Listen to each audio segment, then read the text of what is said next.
Welcome to Talaterra, a podcast about freelance educators working in natural resource fields and environmental education. Who are these educators? What do they do? Join me, and let's find out together. This is your host, Tania Marien.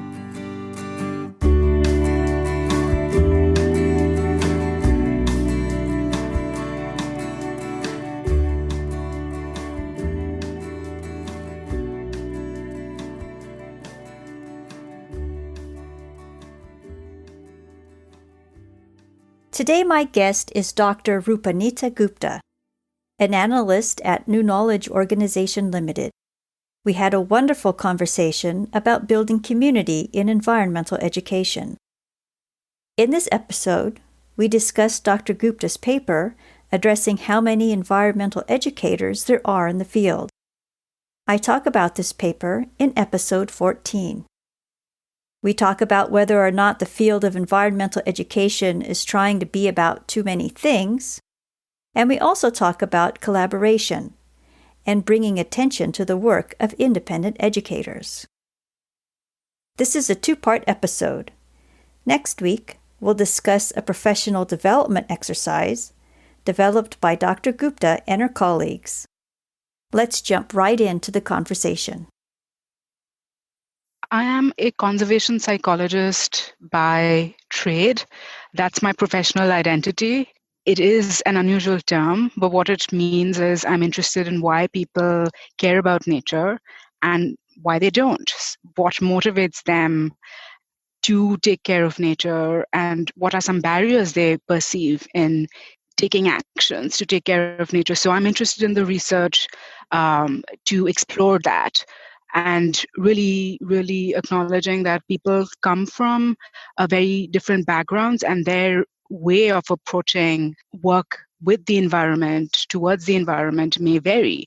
So being very mindful about those different cultural perspectives they bring in as well. That is an additional piece of what I'm interested in, is how our cultural experiences shape our experiences with nature and how we perceive and conceptualize nature or the environment in very different ways. And different groups have different ways of understanding what nature is or what the environment is. And so my work at New Knowledge is really focused on exploring those really broad level interests. And I do it through three ways, really. One of them is kind of understanding how people engage with nature in equitable ways. What are some ways in which nature can provide inclusive opportunities for everyone to participate in? That's one. The second is really exploring nature as a pathway to some kind of learning, to some growth in people, whether it be learning, whether it be skill development, whether it just be a natural connection with nature. What does nature provide us? And then lastly, really thinking about this topic of resilience in the climate change realm and how people in communities are grappling with that. So these are three ways in which I've been studying how and why people take care of nature. If you could explain to listeners what the New Knowledge Organization is about, what do they do? Yeah. And as what I was describing is an integral part of my work at New Knowledge Organization. We are a nonprofit research think tank. We are a group of interdisciplinary social science folks who are interested in really working with change makers and supporting social change through programs, through interventions. And our work focuses on four main pillars, one of which is the biosphere, the environment. The other is health and wellness. The third is media and culture. So these are four pillar areas that we focus on, and I lead the biosphere pillar work. We are a very collaborative organization. We believe in really being part of a project at any given time, even if we are coming at it from an evaluation point of view. A lot of our work focuses on evaluation and research in certain contexts, but we take on a very constructivist approach to our work, where we believe that we are a central part of any given project or program context. So our presence is making a difference in that setting, and we want to respect and acknowledge that and not be an outsider or a very external entity that's removed from the process, because we really are not.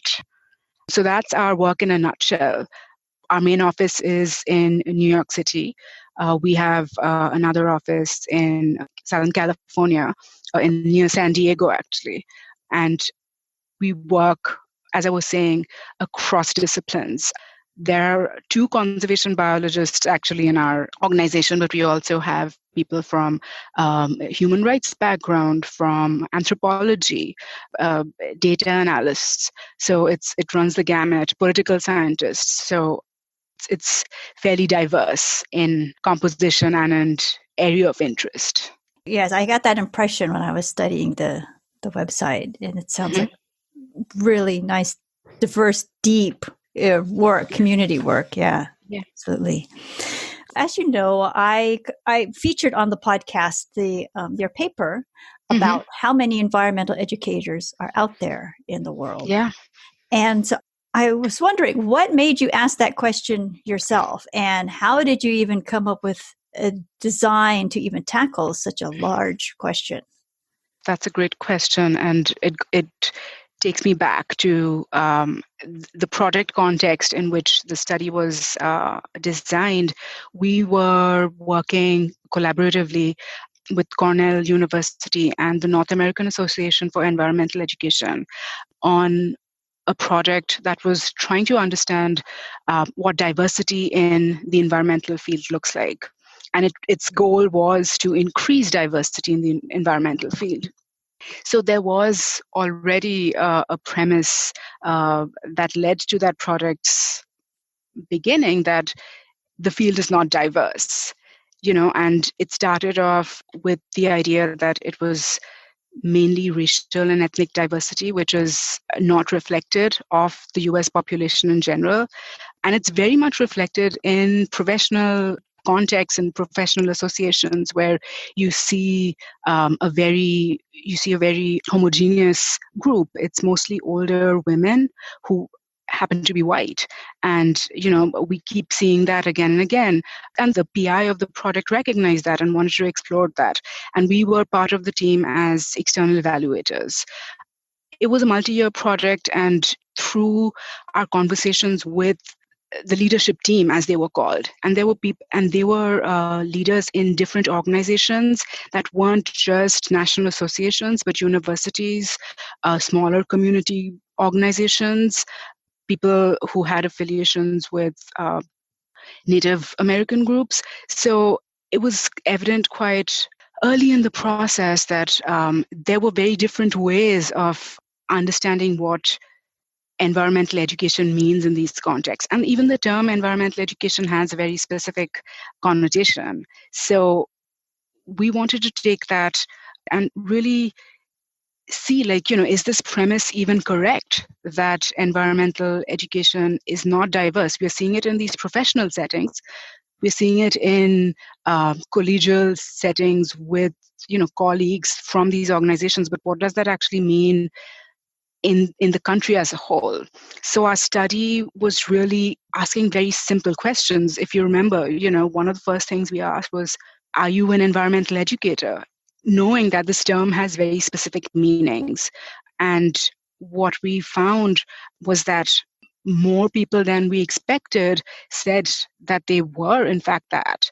And when we use our sample to estimate, what that means for the field in general across 3 groups, one was the formal education field, where there are a lot of self-identified environmental educators. Informal education in ISLCs like zoos, aquariums, botanic gardens, that pool. And then the third one, which we thought was the most unexplored, just people who aren't necessarily professionally affiliated with the field. They're in it, either as a vocation, they're doing it in general in their free time, or they're doing it outside of that professional affiliation. So those are the three groups we sort of focused on. And when we did our estimation analyses, it came out to be a much larger number, and especially for that volunteer group, as we described it, which was essentially people who weren't being paid to be part of this field.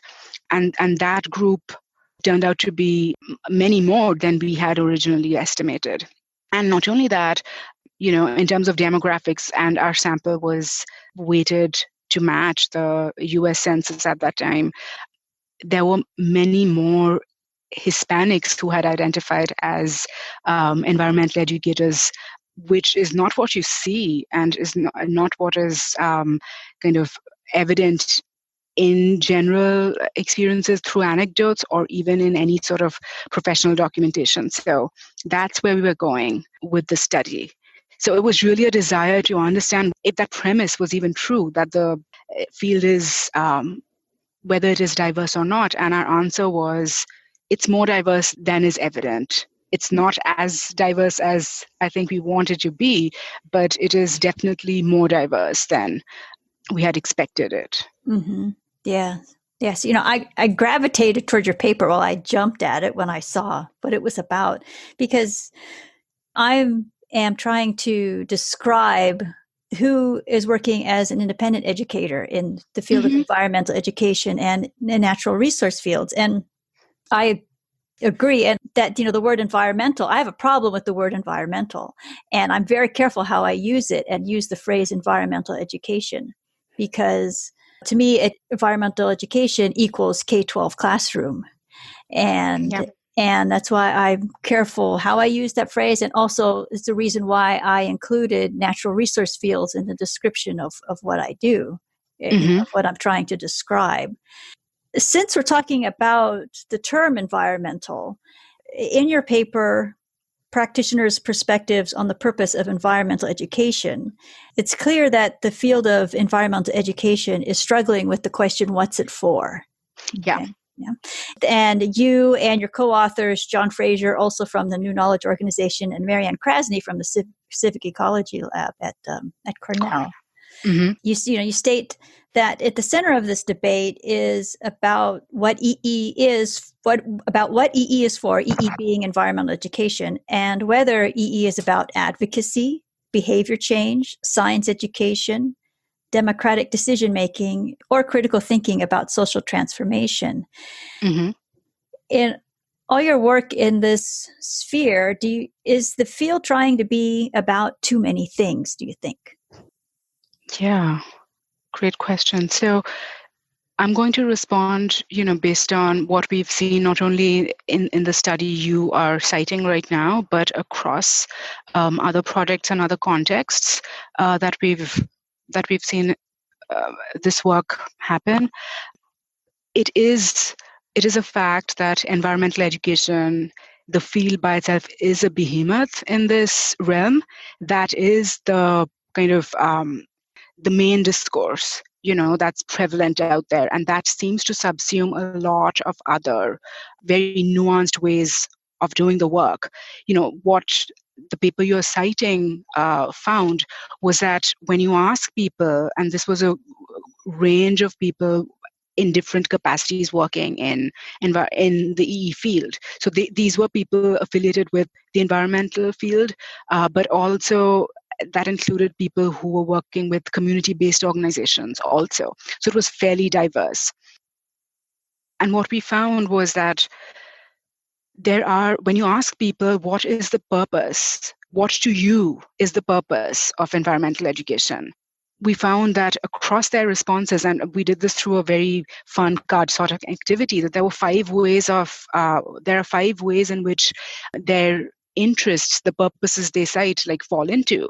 The first one is looking at environmental education very broadly and understanding that there is a role for it for sustainable living, and that, as you can tell, that's very overarching, and that cuts across any kind of environmental work, not necessarily what the field of environmental education, quote unquote, describes it to be. The second was about the role of EE in helping with spiritualism, like really helping that be a connection with nature and thinking about ourselves as part of a larger being. So that's also a very personal, emotional connection.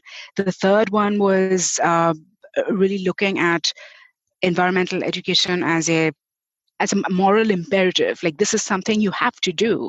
This is something, this is a right for us to sort of be part of, to change the environment for ourselves. And then the fourth one was about environmental education's role in really building skills and building capacities and helping organize. And the last one, which was the most interesting to us, was it focused on youth as one of the core interests that guided the work. The fact that this was a way to engage youth in not only environmental work, but other larger purposes. And that, when you look at those 5 different ways or different reasons why people are in environmental education, there is more in common than there are differences. And that's something that's the larger picture is something people lose sight of when they're talking to each other, when professionals in EE or in community-based education are talking about their work, because they're using nuances, they're using terminology that resonates with that particular way of doing the work. But, if the greater purpose is environmental change in some form or another, it is something you want to be working to. Like, there is a possibility for a common ground. I'll give you an example to bring this point home. In this project in particular, the one about increasing diversity in the environmental field, one of the programs was facilitating collaborations between people who describe themselves as environmental educators, meaning they were directly affiliated with the field, and those who were from community education, who came from smaller, very localized community groups. And so the point was to kind of have them try and figure out some way to work together. And one of the examples we saw was there were people who worked at informal learning centers like zoos or aquariums, which have a very specific focus on animals as, a way to talk about nature. And on the other hand, there were people from, say, local groups that are doing civic ecology practices, where they're doing local river cleanups, for instance. And when they're talking about each of their respective works, it seems very divergent. They have very different models or worldviews that are guiding them. But once they start talking to each other, the possibility that they might be interested in youth, that maybe the docent at the zoo is interested in working with kids, and the educator who's leading the cleanups may also want to help youth foster their advocacy skills. So can youth be a way to actually start a collaboration? Is that a possibility? So what we learned in that project was there are ways in which you can start to find common ground. And it's usually when you realize that there's something much broader, something larger than your specific interest, that is really where you start to build on. Mm-hmm. And so, seeing as there are so many little groups realms within the field overall, do you think the field would benefit from a definitions project, like one that was led by the National Association for Interpretation? In 2006, NAI helped lead a conversation with, I'm going to read here from the website, with representatives from over 24 federal agencies, nonprofit organizations, and not-for-profit organizations. And their aim was to agree on definitions of common terminology used by interpreters, environmental educators, historians, and others in non-formal settings such as parks, aquariums, zoos, nature centers, historic sites, and museums. Given the broad nature of the field of EE, do you think the EE field would benefit from a project like this? Yeah. At first glance, when you think about what that project is trying to accomplish, it's trying to, and I'm not just talking about that particular project, but the principle as a whole, like, because your question was about, is it helpful to sort of come to a common understanding of definitions? And I think that goal is really for people to come together to start to share different ways in which they see the world, whatever that world might be. Like you mentioned NAI, so it's the world of interpretation. So, what are some common ways in which people affiliated with this field are talking to each other, are communicating with each other? And I think it's really important to create that space where people can come together to really share their distinct ways of looking at the world.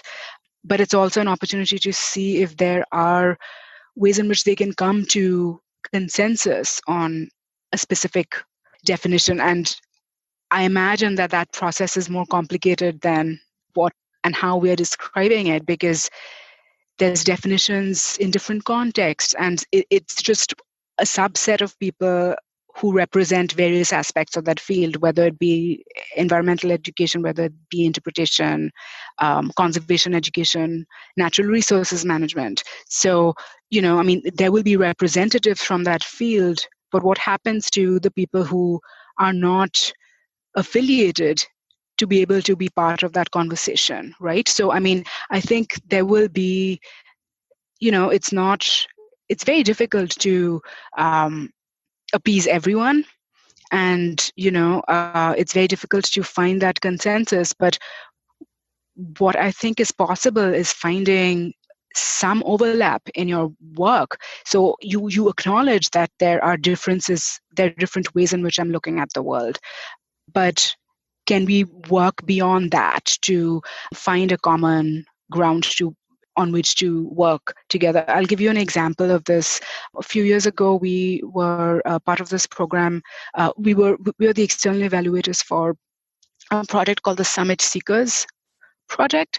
It was funded by the National Parks Foundation, and there were 5 national organizations who were involved. And their interest in the project was to really ensure that outdoor engagement is being more inclusive and really providing access to a wider group of racial and ethnic groups than is currently the case. So that was the premise of the project.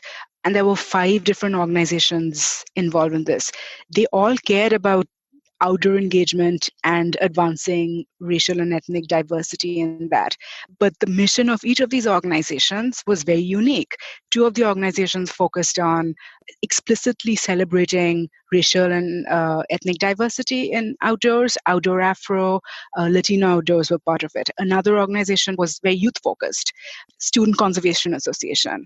Another organization, Groundwork, was more focused on community-led environmental work. And the 4th one, Appalachian Trail Conservancy, was focused on a very localized outdoor recreation opportunities, right? So their model for the work is very different, as you can tell from their interests. But the partnership was really for them to come together and develop a professional development program through which educators in each of their organizations could build skills to draw in more people to engage with the outdoors. And it was an amazing project, because what we were looking at was what was happening with the professional development program on the ground, with the people who would directly be talking to community people who would potentially be using the park grounds.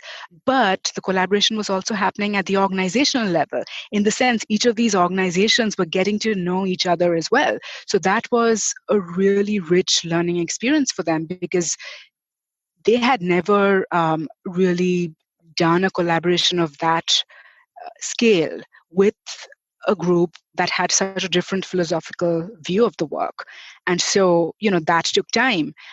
But it was very fulfilling, because leadership decided to really take the time to get to know each other, even though they knew that their pathways and their strategies, their theory of change for the program was going to be very different, right? But they still wanted to learn from each other and kind of leverage each other's collective expertise. So that to me sort of signifies why you really need to be collaborating with others in this field, even if you have a very specific program or theoretical background in the work. So that was very fulfilling to be part as well. Yeah, no, I'm sure. And so how do you think these different entities who should best collaborate in the process of reaching out? What do you think is the key move, or a few key things to remember when reaching out to an organization who's clearly different than you and your work? How did this collaboration that you just mentioned start? Was that someone on the outside say, hey, we're doing this, who wants to participate? Or did you find that this group was already kind of inching towards each other in different ways? Yeah, you have gone to the crux of the matter, Tania, because, I'm talking about it in terms of collaborations, partnerships, but recognizing that there has to be some initiation by one group with another, at some point, and that's so key. Very generally, and I'll go into specifics, what we've seen is that it's typically very established organizations, well-resourced organizations that are the ones reaching out, because they see that there is a need for their organizational interests, and not in any nefarious way or anything, but because that's part of their values or something they want to pursue, to bring in more voices than is currently informing their programming. If you think of the visitorship of informal learning centers like zoos, aquariums, botanic gardens, again, who's visiting these spaces is not very racially and ethnically diverse. And they're always, for the most part, they're always striving to expand and be more inclusive in their programming. So it's typically these larger organizations that are initiating these partnerships, and that from the get-go introduces like a power dynamic, a power difference, right? Because these are already well-resourced organizations, and you're reaching out to community groups who are probably part of your professional network and with whom you see common areas of interest, and that's where it begins. But they are coming from it from the community-based organizations, the smaller organizations, if you will, are coming at it from a very different point as well, because if they are to join the partnership, they have to get something out of it, right? So I think the acknowledgement is that there is a mutual need to come together. And to the extent that there is alignment, there is the start to a partnership like that. So that's one thing, being aware that right from the start, there are these power differences.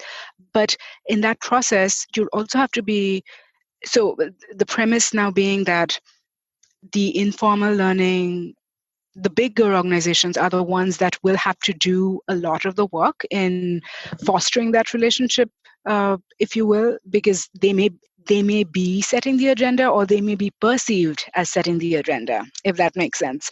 So as they are going about that process of building relationships, you really need to be mindful that the groups in there are coming at this project from very different worldviews, and that environmental education may mean nothing to them. It may be more about a community gardening project in their locality, or providing green spaces in an area where there's like hardly any natural areas. So they're coming at it from very different areas. So the conversation is going to be very emotional, because people care deeply about their piece of nature environment, whatever it may be, whether it's the botanic garden that you are the director of, or if it's the community garden that you are just beginning to plant.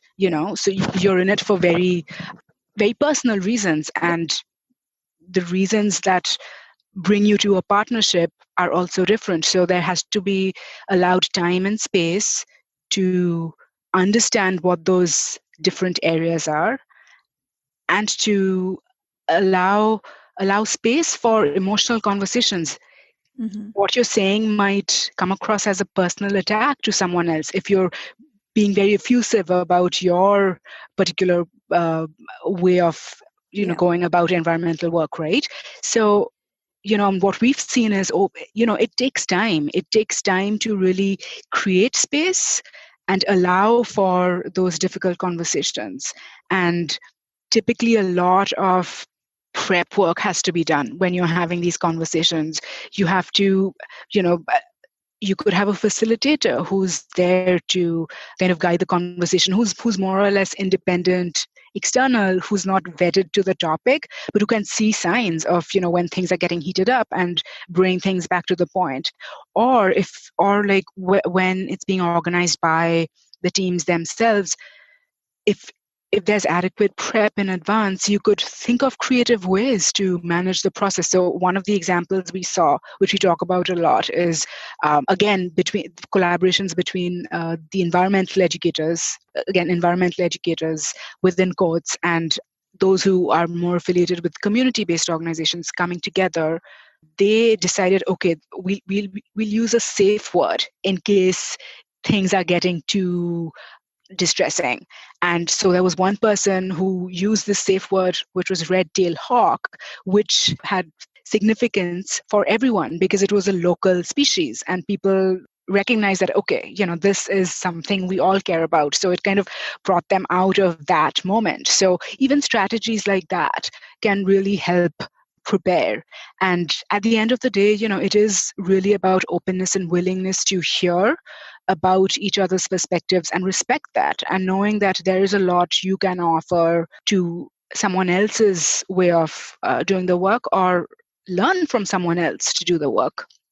See, I ask, and this topic is of interest to me because one of the objectives of my project is to bring attention to the work that these independent educators do in their communities, but also to describe what they do, so that, with the hope that anyone looking for a community partner would recognize them as a potential partner instead of automatically going to a nature center, a museum, or something like that.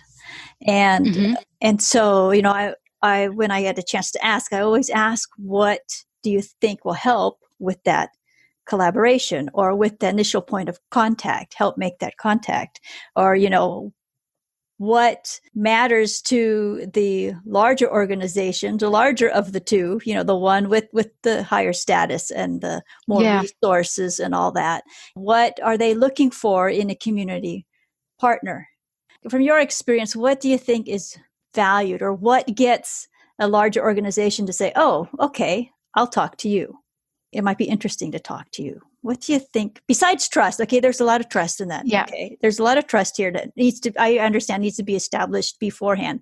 But when you have an independent professional who has a body of work, okay, but doesn't have the name, doesn't have a building, doesn't have, that type of thing, how to bring attention to their work, how to get them to get a larger organization to look their way. Yeah, that's a tough one.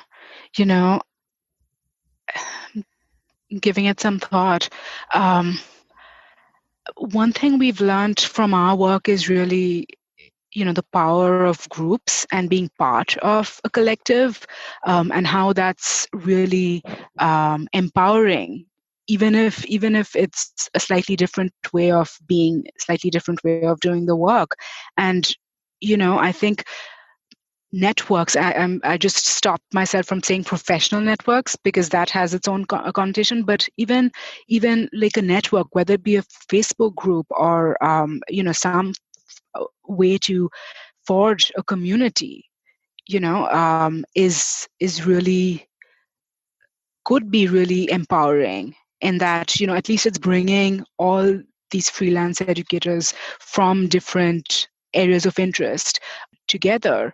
And then really branching out, being that hub to start to begin with, and then really thinking about bringing in each of their individual professional networks into the mix as well. So that's a very simplistic way perhaps of looking at it, but that's something, and it's easier said than done because it means a lot of organizing. And I think the positive and the counterpoint to that of being part of these larger professional associations, even if your philosophical bent of doing environmental work is slightly different, there's the positive and also the negative to that, because it's through those you get to know who else is out there and connect with people who are affiliated with quote unquote larger organizations. That's something I can think of from the point of view of the independent educators, which again, like I'm acknowledging, is much tougher than I make it out to be. But on the flip side, it is an imperative, and this is what we're seeing in informal learning centers, to start thinking about a more diverse audience than they had before. And by diverse, I don't just mean racial and ethnic diversity, but also different disciplinary views of doing the work. And that's why I think there is the push to try and engage with other organizations beyond, the ones that they have direct contact with at all times. And again, like it falls on the more resourced organizations to some extent to do this, which again could be a negative, but also has positive implications, for the work, because there are opportunities to engage with them around common interests. I'm trying to think of examples from our work. We work extensively with the New England Aquarium in Boston, and they have a lot of very focused community projects that are trying to really make sure that any environmental issues surrounding preparing for sea level rise, preparing for creating resilient communities is happening with them, that it's not just the aquarium dictating, what's happening. So that project, for example, is allowing or is enabling not only the aquarium to reach out to local groups who are interested in building their capacity, but it's also helping the aquarium to kind of learn what the community needs. And that is moving forward, and again, in a way, as I was saying, like, it's relationship building that's happening, because none of the groups involved, and by none I mean like the aquarium and these small groups had never engaged before. So there is some time needed to really get to know each other. And it takes time, but, and we've seen like it takes at least a year for there to be some kind of common language that they can use, or common interest that comes out of it. So it is very, that's where we've seen some of these partnerships happening. This has been a wonderful conversation and so informative. Do you have anything that you'd like to tell the independent educators working in environmental education today? I think for the work we've been involved in the last few years, the main lesson I think I can think of very generally is really to be open-minded about the different perspectives and the different reasons why people are doing this work, and kind of be mindful that people are in it for different reasons. And, there might be more in common with other educators than seems from, first glance. And in the spirit of building community, in the spirit of really building partnerships, I think that's something to be really mindful about.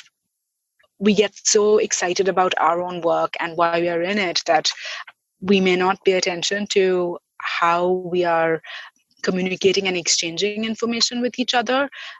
So I think it's always helpful to be sort of mindful that what you may be saying in your excitement may come across almost as conflicting with someone else's viewpoint. But if we can prepare ourselves to be open to others' way of doing the work, that's a great start to future possibilities together.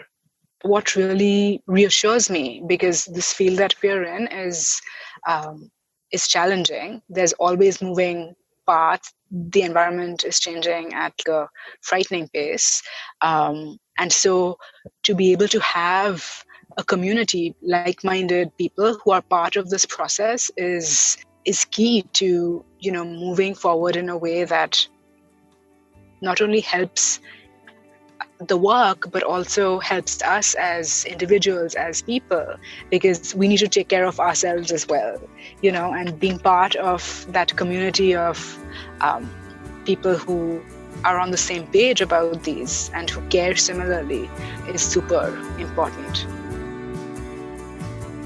After Dr. Gupta and I spoke for the podcast, we had a conversation about the methodology that she and her colleagues use to investigate practitioners' perspectives on environmental education. This will be the subject of next week's episode. See you next week.